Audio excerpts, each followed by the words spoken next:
अस्सलाम वालेकुम नाजरीन, मैं हूं मोहम्मद अब्दुल हकीम। 7H न्यूज़ में आपका इस्तकबाल है। कल बहादुरपुरा से CAA और NRC के खिलाफ रैली जा रही थी कि अचानक साउथ जोन DCP साहब वहां पर अपनी गाड़ी का सायरन बजाते हुए कार से नीचे उतर गए और उतरकर लाठी से मारना शुरू कर दिया, जबकि हजारों की तादाद में लोग आने के बावजूद भी रैली पुरअमन जा रही थी।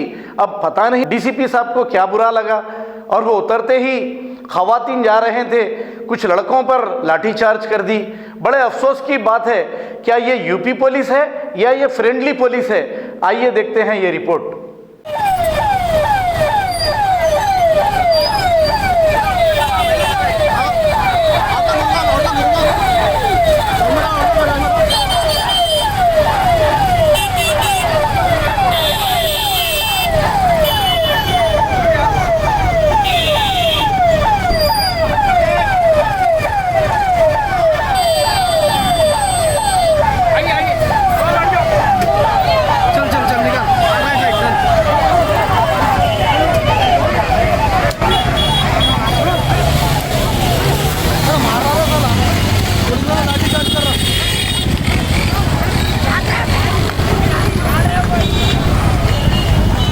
मोहम्मदिया शवरमा पिछले 10 साल से सारे हैदराबाद की अव्वलीन पसंद मोहम्मद इदरीस खान, मोहम्मद इमरान खान की लाजवाब पेशकश। मोहम्मदिया शवरमा पर आइए और शवरमा, कबाब, प्लेटर, ग्रिल चिकन बिरयानी खाइए या अपने घर पार्सल ले जाइए और अपनी दावतों के जायके को चार चांद लगाइए। हमसे कैटरिंग के लिए रब्त पैदा कीजिए और हमारी फ्रेंचाइजी के लिए भी कांटेक्ट कीजिए। हमारे ब्रांचेस मोहम्मदिया शवरमा, शमशाबाद, राजेंद्र नगर, रेती बली और pillar number 67 opposite Orient bank, Kadarbagh, Hyderabad. सच्ची खबरें आप तक पहुंचाता है 7H न्यूज।